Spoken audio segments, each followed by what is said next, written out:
तो हम लोग आज पढ़ने वाले हैं फिजिक्स का 10th का फिजिक्स व्यू चैप्टर, जिसमें पहला टॉपिक है विद्युतावेश। तो विद्युतावेश क्या है? तो जो इलेक्ट्रॉन के प्रभाव क्या होता है तो विद्युतावेश कहते हैं, यानी इलेक्ट्रॉन के प्रभाव को विद्युत आवेश कहते हैं। इसे Q से देखो, यहाँ पे Q जो है ये बड़ा भी हो सकता है या छोटा भी हो सकता है। तो कैपिटल Q भी और स्मॉल q दोनों में से कोई Q हो तो दोनों Q से शुरू किया जाता है, यानी ठीक है। तो यहाँ पे क्या करेंगे तो इसे Q से शुरू किया जाता है। इसका ऐसा ही मतलब क्या होता है? तो एग्जाम में ऐसे क्वेश्चन पूछता है कि इसका मात्रक बताया या इसका ऐसा मात्रक बताया, दोनों एक ही होता है। तो इसका ऐसा ही मात्रक क्या होता है तो इसका ऐसा मतलब याद रखिएगा क्या होता है, कूलम्ब होता है। यह बहुत इंपॉर्टेंट है, ऑब्जेक्टिव में पूछा जाता है। इसको शॉर्ट में सी भी बोला जाता है, कूलम्ब को। इसका आवेश का जो फॉर्मूला होता है वो होता है Q बराबर आई टी। यहाँ पे जो Q बराबर आई टी है, I मतलब क्या है तो विद्युत धारा है और T मतलब क्या है तो समय है। इसका एक और फॉर्मूला होता है, वो क्या होता है Q बराबर प्लस माइनस एन ई। ठीक है, यहाँ पे n क्या है तो नंबर ऑफ इलेक्ट्रॉन है, यानी कि इलेक्ट्रॉन की जो संख्या प्रभाव हो रहा है ना वही संख्या है। और E क्या है तो E इलेक्ट्रॉन है। जैसे यहाँ पे लिखा हुआ है अगला क्वेश्चन, एक इलेक्ट्रॉन पर आवेश होता है। तो याद रखिएगा ये भी क्वेश्चन आपका इंपॉर्टेंट है, बीवीआई क्वेश्चन, ऑब्जेक्टिव क्वेश्चन पूछा जाता है 10वीं में, बहुत इंपॉर्टेंट है ऑब्जेक्टिव क्वेश्चन के लिए। तो एक इलेक्ट्रॉन पर आवेश होता है तो याद रखिएगा 1.6 गुने 10 के पावर माइनस 19 कूलम्ब होता है। एक कूलम्ब आवेश में कितने इलेक्ट्रॉन होते हैं? तो ये भी क्वेश्चन इंपॉर्टेंट है, कितना बार पूछ चुका है 10वीं में। 10वीं में पूछता है क्वेश्चन, 12th में पूछा जाता है ऑब्जेक्टिव क्वेश्चन। तो ये भी क्वेश्चन आपके लिए वीवीआई है। एक कूलम्ब आवेश में कितने इलेक्ट्रॉन होते हैं? तो याद रखिएगा 6.25 गुने 10 के पावर 18 इलेक्ट्रॉन। यह दोनों क्वेश्चन में अक्सर बच्चा कंफ्यूज करता है, यार इसको याद रखिएगा। यह इलेक्ट्रॉन में आवेश है, इलेक्ट्रॉन का यह आवेश होता है, और यह एक कूलम्ब आवेश में कितने इलेक्ट्रॉन की संख्या है। ठीक है, तो यहाँ पे क्वेश्चन आएगा कि इलेक्ट्रॉन में कितने आवेश होते हैं, इसको इतने अब लिखिएगा 1.6 कूलम्ब। अगर क्वेश्चन पूछेगा कि एक कूलम्ब आवेश में कितने इलेक्ट्रॉन होते हैं तो यह बोलिएगा ये कितना होता है तो 6.25 18 इलेक्ट्रॉन, यह इलेक्ट्रॉन की संख्या हुआ। तो आवेश का प्रत्येक टॉपिक यही है, फिर से बोल देते हैं क्वेश्चन कैसे पूछा जाएगा। तो आवेश कहते हैं इसे Q से शुरू किया जाता है, इसका ऐसा मतलब क्या होता है कूलम्ब होता है। फॉर्मूला क्या होता है Q और IT होता है। अगर क्वेश्चन रहेगा कि एक इलेक्ट्रॉन में कितना आवेश होते हैं तो याद रखिएगा 1.6 गुने 10 माइनस 19 कूलम्ब होते हैं। अगर क्वेश्चन रहेगा कि एक कूलम्ब आवेश में कितने इलेक्ट्रॉन होते हैं तो क्या बोलिएगा तो 6.25 माइनस 18 इलेक्ट्रॉन होते हैं। तो हम लोग आवेश के बारे में पढ़े कि आवेश क्या होता है। और देखिए आवेश के प्रकार, तो आवेश के प्रकार, आवेश दो प्रकार के होते हैं। तो आवेश कितने प्रकार के होते हैं? दो प्रकार के होते हैं। एक क्या होता है तो धन आवेश और दूसरा क्या होता है ऋण आवेश। धन आवेश और ऋण आवेश। आवेश दो प्रकार के होते हैं, धन मतलब पॉजिटिव यानी प्लस और ऋण मतलब निगेटिव यानी माइनस। ठीक है, तो जो धनी व्यक्ति होगा वही किसी को क्या कर सकता है, पैसा त्याग कर सकता है या दे सकता है। तो इस तरह से हम लोग जानेंगे कि धन आवेश किसे कहते हैं। तो देखो जब कोई वस्तु इलेक्ट्रॉन को त्याग करता है, हम तुरंत बोले हैं कि जो धनी व्यक्ति होगा वही किसी को कुछ क्या करेगा, त्याग कर सकता है। तो उस तरह से हम यह बात बोल सकते हैं कि जब कोई वस्तु इलेक्ट्रॉन को त्याग करता है तो उस वस्तु पर जो भी आवेश उत्पन्न होगा उसे हम लोग क्या बोलेंगे, धन आवेश। जैसे लिखा हुआ है कि जब कोई वस्तु इलेक्ट्रॉन को त्याग करता है तो उस वस्तु को क्या बोलते हैं हम लोग, धन आवेश। यानी कि यह त्याग किया है, यानी इसके पास पैसा बहुत है, तो इसको क्या बोलेंगे, धनी व्यक्ति, यानी कि धन आवेश। और यहाँ देखिएगा ऋण आवेश।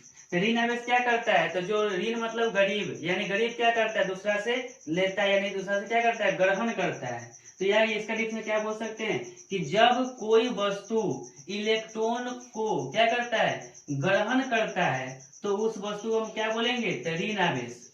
ठीक है, तो याद रखिएगा धन मतलब होता है कि धन क्या मतलब जो त्याग करता है उसको बोलते हैं धन आवेश, और जो ग्रहण करता है उसे क्या बोलते हैं, ऋण आवेश। यह दोनों क्वेश्चन इंपॉर्टेंट नहीं है, यह क्वेश्चन एग्जाम में पूछा भी नहीं जाता है, ये आप लोगों को समझने के लिए है। तो अगला क्वेश्चन है कि एक कूलम आवेश में कितने इलेक्ट्रॉन होते हैं। एक कूलम आवेश में कितने इलेक्ट्रॉन होते हैं। देखिए तो यहाँ पे कहा गया है कि एक कूलम, कहने का अर्थ यह है कि यार एक कूलम किसका मतलब है, तो आवेश का, यानी कि आवेश यानी क्यू, तो क्यू क्या हो गया था, 1 कूलम। ठीक है, कितने आवेश होते हैं यानी संख्या पूछ रहा है, तो n वाट, और किसका संख्या पूछ रहा है, इलेक्ट्रॉन का, तो इलेक्ट्रॉन का, तो 1.6 गुणे 10 कितना, -19 कूलम, यह वैल्यू हमने बताया था।